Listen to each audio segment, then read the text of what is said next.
I normally don't make videos like this, but hey, there's always a first. Because on a random Wednesday, I got a text message from my friend Anderson Emerald of the final leg, and there was nothing in it but a link, so I clicked it. And when I got to the other end, I saw Noah Lyles on a track. Obviously, that by itself is not newsworthy at all, but he was not alone. He was on the track with Mr. Beast and somebody else named IShowSpeed. Of course I know that Noah Lyles is the world's fastest man. You can debate it if you want to, but when you win the world championship in the 100-meter dash, and then going into the next year, you tell us you're going to win the Olympics in that same event, and then you go out and do it. That title now belongs to you as far as I'm concerned. And Mr. Beast had a referee outfit on, which immediately told me he had no plans on running anywhere. That said, I do actually know who he is, because he is that big. But IShowSpeed, I ain't never heard of that man before. And after a brief Google search, I found out that apparently I must be the only one, because he is a very big deal on the internet, with the followers and subscribers to go with it. And they were all there for one reason, because on that live stream, Noah Lyles raced against IShowSpeed in a 50-meter dash.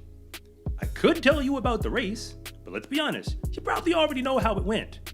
Noah Lyles got the victory, but the thing that blew my mind when the race was over was that IShowSpeed was incredibly convinced that he had either won the race or at the very least tied it. We don't really have ties in track and field, but he thought that he was maybe the first. I admit that the race was much closer than I would have expected, but IShowSpeed does have the term speed in his name. He claims that he's the fastest content creator on the internet. That might be true, but at the very least, I'd like to put my name on that list. I'm accepting challenges if you want them. But after the fact that Noah Lyles got the victory and galloped his way to the finish because he had it like that, it also dawned on me that most people are going to miss the real conversation. Why was IShowSpeed racing Noah Lyles anyway in the month of October? Especially when Noah Lyles himself has an outstanding challenge from somebody else with a much bigger track and field resume. Tyreek Hill, we're looking at you. Long story short, this is where track and field is right now, because when the Olympics are over, for the most part, in the eyes of a casual track fan, at least in America, track and field athletes like Noah Lyles basically disappear. But when he goes on that platform, because the video that I was watching on a stream is going to get turned into something else, I'm sure of it.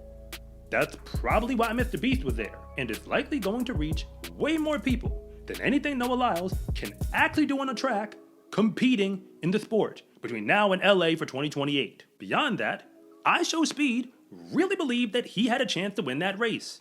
I know they were racing for charity, but that is besides the point. He never had a shot to win that race, because this is what he does. You don't become the world's fastest man just by being fast. You have to be able to do it on command, specifically in the one race that you actually need to run. And because he won that race when the entire world was watching, now he earned the right to race against IShowSpeed, apparently. But if you're new here, I want to say thank you for even making it this far into the video. And I'm Coach Rob, the founder of SCArecruiting.com, where I rank the best track and field recruits across the entire nation. And if anything that I say actually connects with you, it is always greatly appreciated if you would please like and subscribe. But if I don't, just let me know in the comment section, because I try to read them all. So without dragging this out unnecessarily, I'm going to address the elephant in the room, because Noah Lyles basically put on a clinic in that 50-meter race.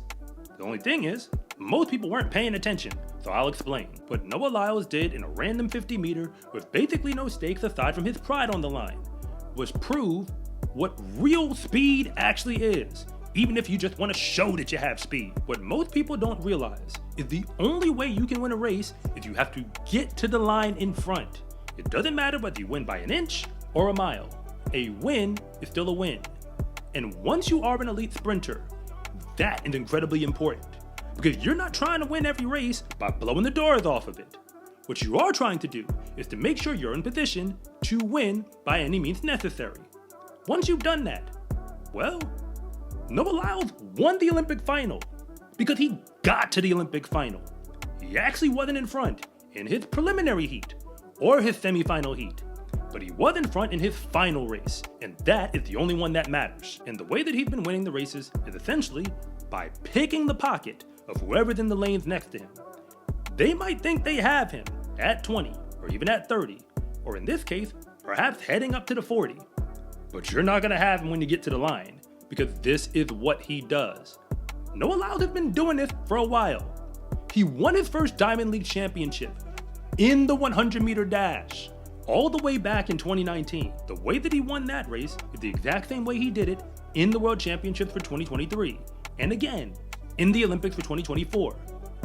I have gone on record to say, I don't know which one is scarier, for Usain Bolt to be running away from you while you're doing everything you can, or for Noah Lyles to sneak past you at the line while you're still doing the same thing. And what those two scenarios have in common is that there's nothing you can do to stop it. They're going to win whether or not you like it. Track and field is a sport where we hand out gold medals to the winners, but they don't become winners overnight. You train for the sport.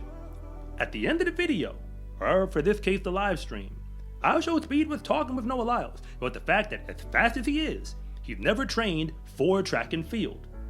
Well, he does look pretty fast to me, but once again, this is a sport. Simply put, if you don't train for track and field, or train correctly, you're not going to be as fast as you could be.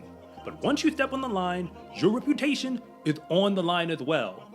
And that's why I gotta give Noah Lyles credit, because competitively speaking, he really had very little to gain by racing against somebody who had no formal track and field experience, but he did it anyway, because Noah Lyles is a gamer. In fact, he is a winner, and he's always been like that.